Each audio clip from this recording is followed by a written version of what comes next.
Hi, everyone, and welcome to the first ever episode of my podcast. I am so excited to have you here and so excited to start Body Language, a space to talk about our experiences in this world, confidence, how we present ourselves, and embrace who we are and all the nuances that come with that. My name is Anya Gazes. I'm 23 years old. I live in New York City now, but I'm from Chicago, and I'm a fashion designer. So this year, actually 6 months ago, I launched my fashion brand, which has been my biggest dream for so long, and it has just been the best thing in my life to have finally done it. It's made me feel so alive and creatively fulfilled and just given me such a sense of purpose. But I think within that, I can get a little bit pigeonholed into putting all my creativity towards that. And so one of my New Year's resolutions was to just not box my creativity into any one area, but allow myself to go with where it was calling me. And this podcast is something that I've wanted to do for many years, but kind of tried to find the right iteration to do it through. And in the past, at the start of college, I actually started a YouTube channel, which I tried briefly and it didn't really feel quite right for me. But the funny thing is, one of my videos was on this same topic of confidence and identity and really being who you are. And it's so funny how I made a video at age 18 when I was really just starting to step into that and thinking I could give advice back then. Granted, it wasn't bad advice, but I just had so far to still go on that journey. But now at age 23, being able to have gone all the way through college and now living in the adult working world, I just feel a lot better equipped to give this advice. And so I'm really excited to be able to speak to you in this episode today about confidence and being yourself and stepping into your identity. And I know that's a really broad topic. We're probably going to cover that in so many different ways on this podcast. It also won't just be me. I will have many guests, a lot of different amazing friends and people that I want to bring on this podcast that I'm so excited to introduce you to.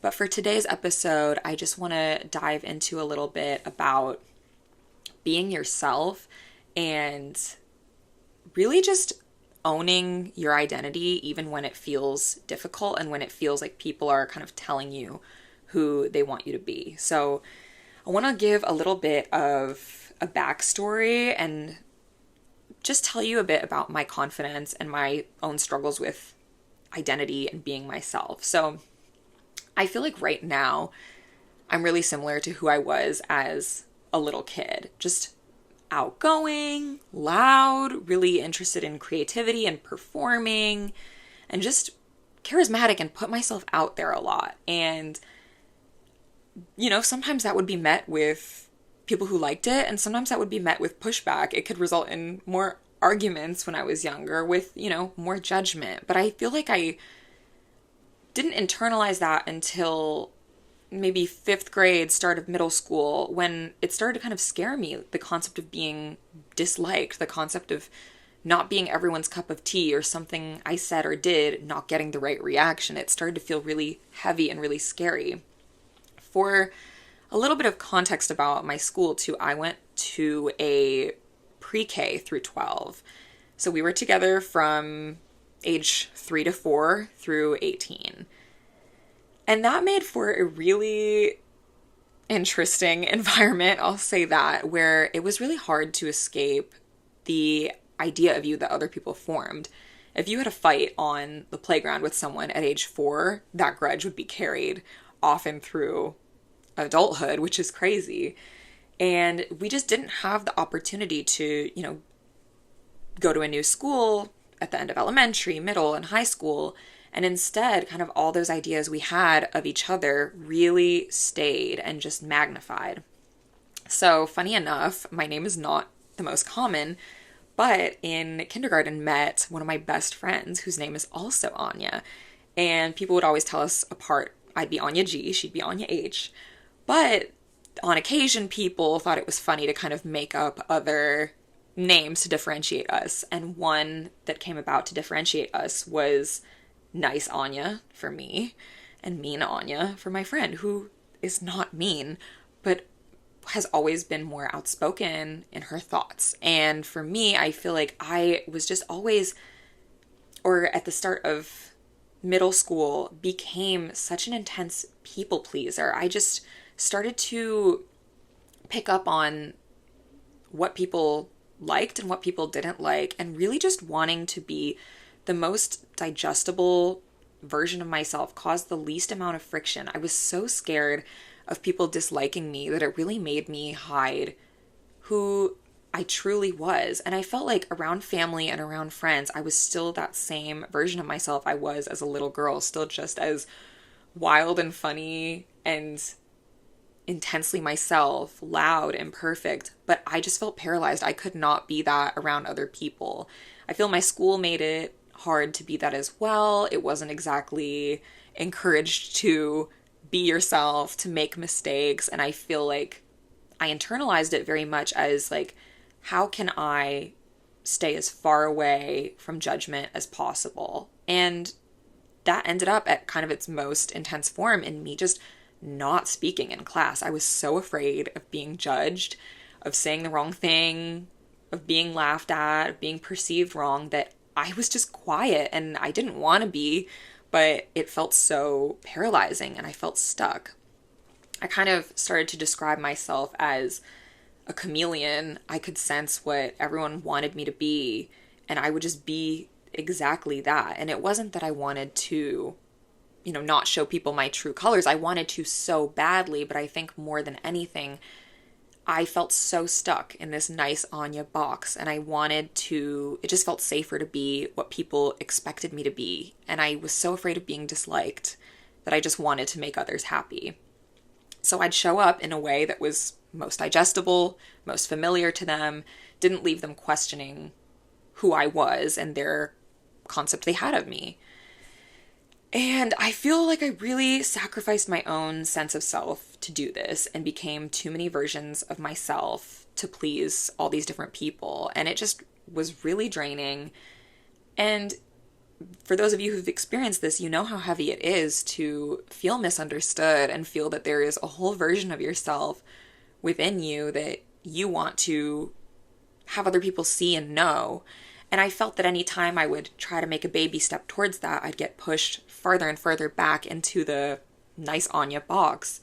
Anytime I would, make a joke that people didn't expect, I would always be met with this shocked reaction of like, oh my God, Anya, I didn't expect this from you. Or if I ever cursed, people would be really taken aback. And it made me so uncomfortable that I felt that I was making them uncomfortable by not being what they expected of me. And it just pushed me further and further into the role that I think I was expected to perform as. There is something so hard and so draining in not being seen for who you are, and having other people tell you who you are, even though in your heart you're someone else. I just felt so misunderstood and so trapped in an identity that wasn't who I am, so one-dimensional almost. And the hardest part was I was like, the me that I feel inside of me and that my closest friends and family are seeing, because that Anya never went away. Like the loud, charismatic, funny, really not serious version of myself never went away, but I only really came out around people who I felt safe to be that version of myself with and who gave me that space to be. But yeah, it was really hard, and I felt totally stuck and trapped under a label that wasn't me and an identity that wasn't me. And I just knew that I didn't want to carry on in this. It felt so uncomfortable not being seen and known for who I am. But I also felt like I was in too deep. I just was like, well, we've done it this long of just being perceived as nice Anya. And now it feels so uncomfortable 18 years later to start undoing that and like being Anya, just me, authentically me. So because I went to the K through 12 and that was such a hard time of like people, all of us really grabbing an identity of each other. And I don't want to say that I didn't do this either. Like I definitely boxed people in from a conflict I had with them at a young age. Just, I feel like that's kind of how these schools go. And especially a school where you're together from childhood through, turning a legal adult, you're really going to just run with the idea you have of people. But when I went to college, for a little context, I went to Savannah College of Art and Design, where I studied fashion design. And that was my first time in a new environment. I've done like summer camp and, dance, things outside of school and all of that.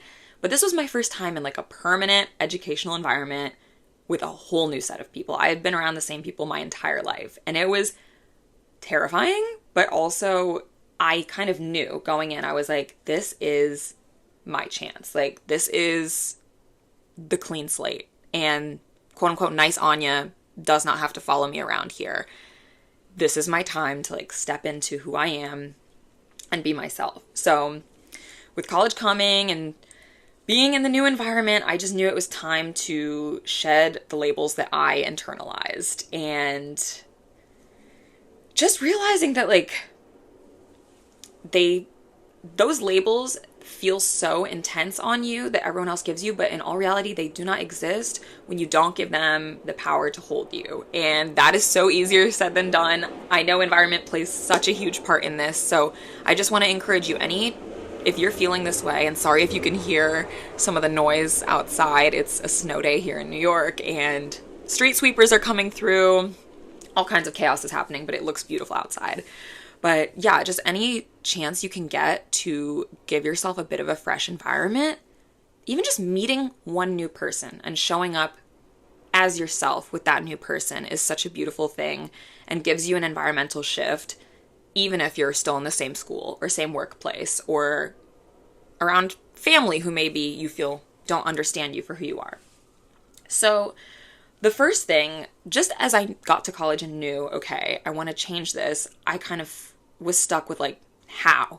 Immediately being around new people, that people-pleasing tendency came out. I was like, I want to be liked. I want to have friends. I want to be accepted. And that makes the people-pleasing come out. That makes me want to be the best version of myself, the most digestible version of myself. And I could feel that tendency tugging at me, just mask any quality that might not be someone else's cup of tea and just be what people want you to be. Start picking up on the personalities of certain people and be the girl that I can sense they would want me to be. And it didn't go well. I feel like at college, obviously, like, I made friends right away, and some of them are still with me to this day. Actually, quite a few I've got to this day, and they're some of my best friends now. But I think at that older age, some people felt like a lack of authenticity with that version of myself. And it wasn't me trying to be inauthentic. I still, this whole time, and I think those of you who feel this understand it, you're showing up as yourself, but just a very curated, digestible, happy version of yourself. Not gonna cause friction, not gonna, disagree with someone. Just very agreeable, very pleasant. Again, giving you nothing to dislike. But again, just kind of realizing like, hey, that's not authentic and that's not working either. And above all, I don't feel satisfied because again, I feel in that same box that I've been in. So one thing that I really started pushing myself to do is just to speak without overthinking what I say. And that has been a really hard thing for me as I got really quiet kind of towards deeper into middle school and then almost all through high school. Like, I was so scared to speak in class because I didn't want to be judged. I just felt like the more I put myself out there, the more opportunity I would have to be judged, laughed at, misconstrued, whatever. And so I would overthink every single thing I said, and I would only speak if I was certain that what I was going to say would be pleasing to everyone around me, would not be judged, wouldn't be cringe, wouldn't be embarrassing or anything like that. And it just, again, like paralyzed me and left me not in a state of being authentic, but still kind of like a curated version of myself. And so that's my first thing that I really worked on, was just trying to speak without running it through my head so many times and to just let it come out. And the funny thing is, it is really uncomfortable. I started I think in the past again too, I felt like, okay, I'm not saying anything that is making me cringe. I'm not saying anything that I really regret. But the part of that you sacrifice is like, there's so many good things that you're stopping yourself from not saying too. There's so much humor that you're filtering from yourself. You're filtering yourself from the right people who are going to love what you have to say off the top of the head. And so really just trying to get myself to just say what I'm thinking. And sometimes it is embarrassing. Sometimes you say something and you're like, oh, I am cringing that I said that. Or, you know, maybe if I thought through that one more time, I wouldn't have said that. But I think that's kind of the beauty of it, is that it felt authentic in the moment. And you said it, and we can't control other people's reaction to it. But if we're living in our truth, the right people are going to enjoy what you have to say. And I want to say a quick side note. That doesn't mean say the first thing that comes to your head. Like, it's, you know, treat other people well, be thoughtful when you speak.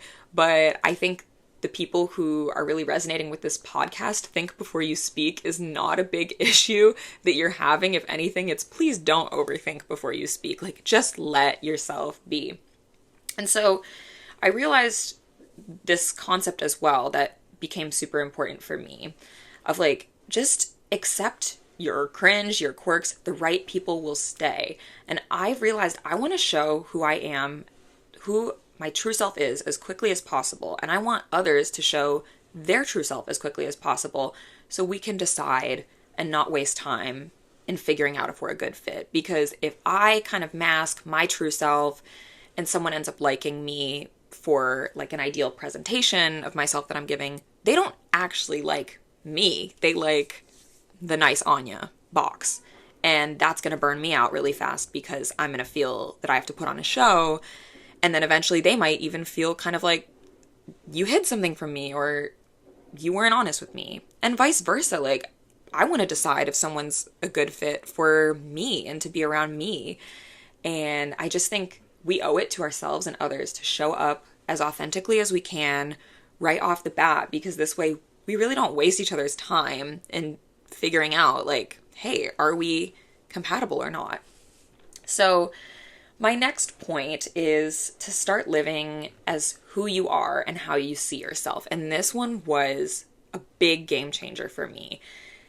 And the hard thing about this is, when you do this, you have to accept that people will be confused and people will question things. When you do something that to them seems like a total 180 and not in the norm, you are going to get a reaction. And that was so hard for me, because I think getting those reactions, especially back in middle school and high school, made me like retract even further into being the version of myself that I felt people wanted.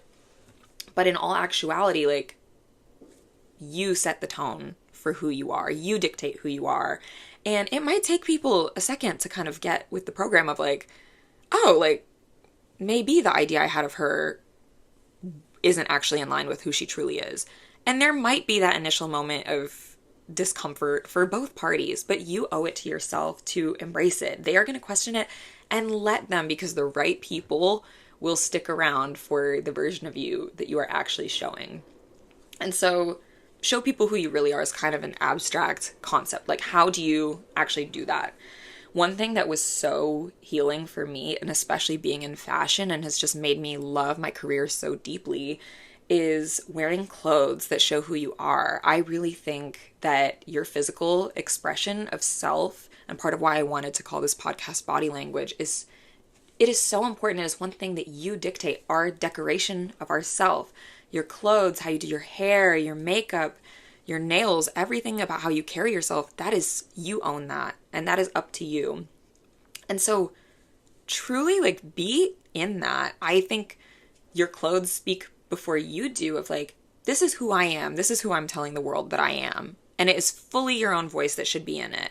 And that was another thing that is so freeing, is like not following trends, not dressing the way people around you dress, dressing how you want to dress. And the same, again, just any other manner of your presentation. So just express yourself as who you are. Clothing is your tool, and is a healthy tool to do that. And I also think social media actually can be a really healthy tool to do that, because it is your blank canvas, and you can paint the picture of yourself that you want to paint.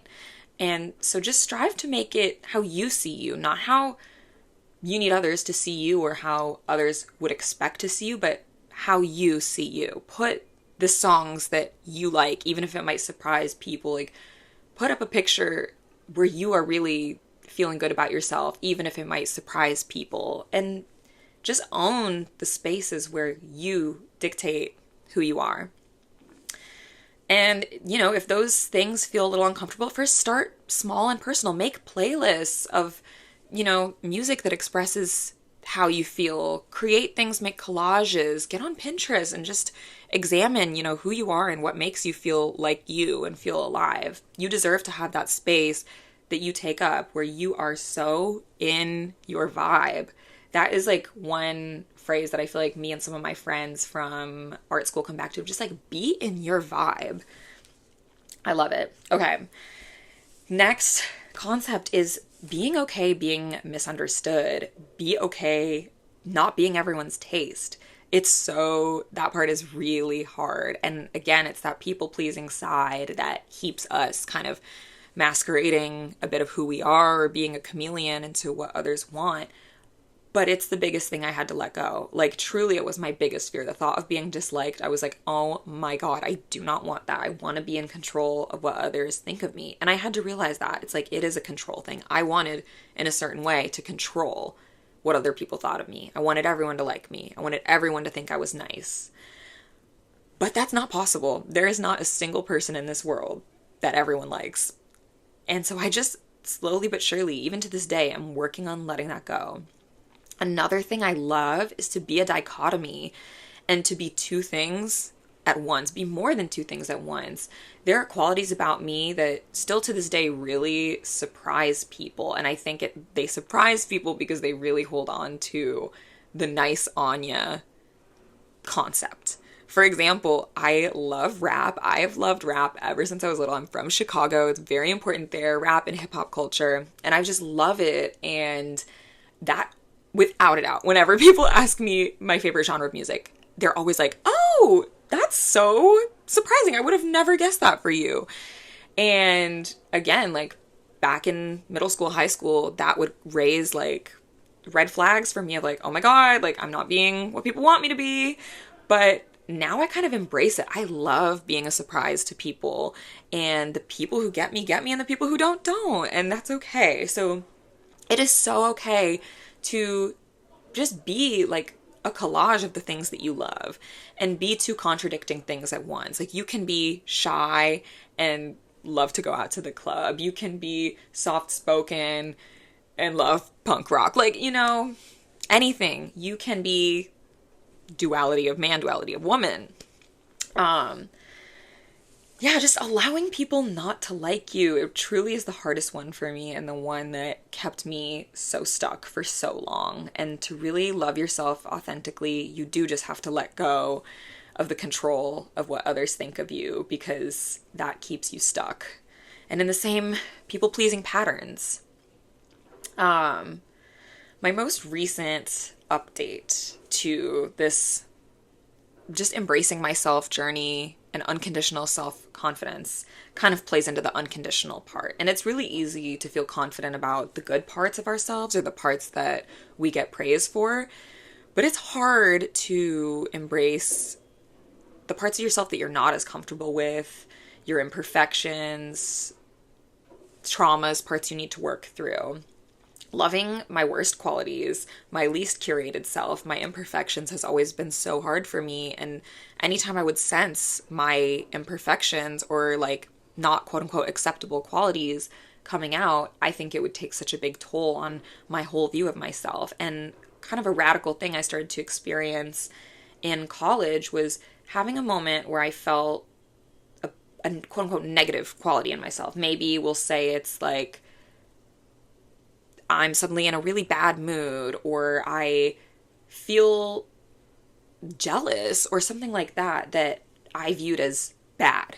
And I viewed as, this doesn't fit into being a good person. This doesn't fit into nice Anya.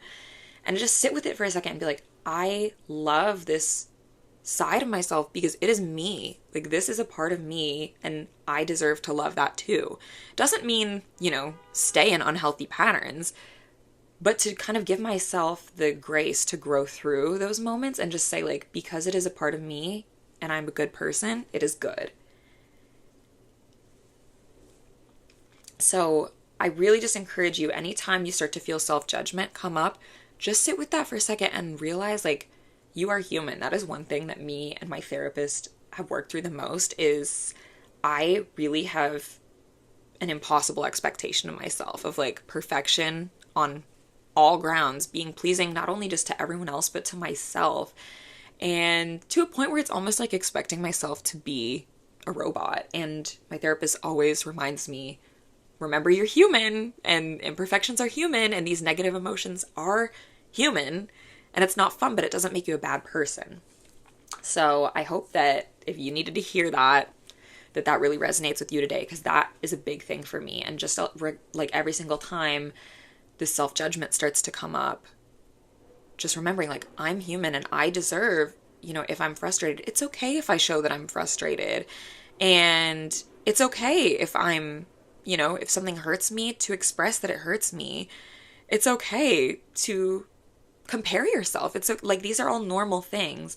And it doesn't mean we don't want to work on them and grow through them. Like, of course, we want to grow and become the most secure and balanced version of ourselves as possible, but we deserve to love ourselves, not who we are when we reach a totally healed destination, because that's not possible, but who we are, flaws and all, right now. So just accepting you're human, you have flaws, and you can't be perfect, even when people expect you to be perfect. And I think, if you need to explore the concept of shadow work, I think that's really cool. I'm someone who loves meditation, and I just think, exploring what qualities in yourself you judge, and maybe finding a way to show a little bit of love and just be like, it's a little part of me and it's human. So kind of how I'll wrap this up and what I'll leave you with is, it is never too late to be yourself. You rewrite your version of who you are at any moment in life. You dictate who you are, not anyone else. Do not give anyone else the permission to tell you who you are. You only get one shot in this life, and it's just so important that you give yourself as many years as you can to live authentically. Like, I think of all the years, kind of formulative years of myself, of like maybe 12 years old through, I'd say 18, of just really struggling to take up my own space in the world and be myself. I wish that I could give myself those years back and to just truly be who I am, but it's never too late to start. So whoever needs to hear this today, please know that at any time you have the right to claim who you are and just be who you are. And one thing that has also been really important to me and healing to me in this time is to be around people who believe in who you are, who see you in a way that feels like holding a mirror up to yourself and your soul, who make you feel understood, and who don't take you as they want you to be or as they create you in their head, or for an idea they once had of you, but for who you say you are and who you show you are. So it has been such a good thing for me, and a hard thing as well, to not stay in friendships where people weren't seeing me for who I was and who I said and showed I was. They kind of wanted me to remain in the nice Anya box that they were comfortable with. And even when I would try to show them who I truly was, they wouldn't give me that permission to change and grow and the permission to surprise them. It's like it made them uncomfortable, and they pushed back at me for it. And it made me feel really stuck and really misunderstood and boxed in. And like, please just know, if you're in any healthy dynamic around you, you deserve to feel understood. And that understanding goes both ways. Part of why I didn't feel understood was I wasn't truly putting my full self out there. But also, once you do put that self out there, choose to be around those who make you feel understood. And so, final thought, again, is just, it is never too late to be yourself, and allow others to authentically be themselves too. Allow others to change, to say who they are, and please believe them for it. Don't rely too much on the idea of someone else that you created in your head. Even though we all do this, it's only human. We, try to make sense of things based on first ideas and the data we take in, but just give others the grace to really observe their words and their actions and see who they are and who they're showing that they are, not just who you create in your head that they are. So be yourself, baby steps. Truly, any little step you make in this journey is such a win, and you just deserve to feel confident and seen and known for who you are. You don't have to make sense to other people. You don't have to be digestible to other people. You deserve to be yourself and find the community around you that really understands and accepts that. So thank you so much for taking the time to listen to this episode. I am so excited to keep going with this and planning to have some really fun and hilarious guests on this podcast. I know this episode is a little bit more relaxed and just chatty and serious, but it is going to get funny. We're going to tell stories. It's going to be such a blast. And I just hope that it's a place where you feel really seen and accepted. So I can't wait to keep going on this journey with you. And I'm just sending you so much love and hope you can do something today to really honor who you are and be in your vibe. Mwah. Love you so much.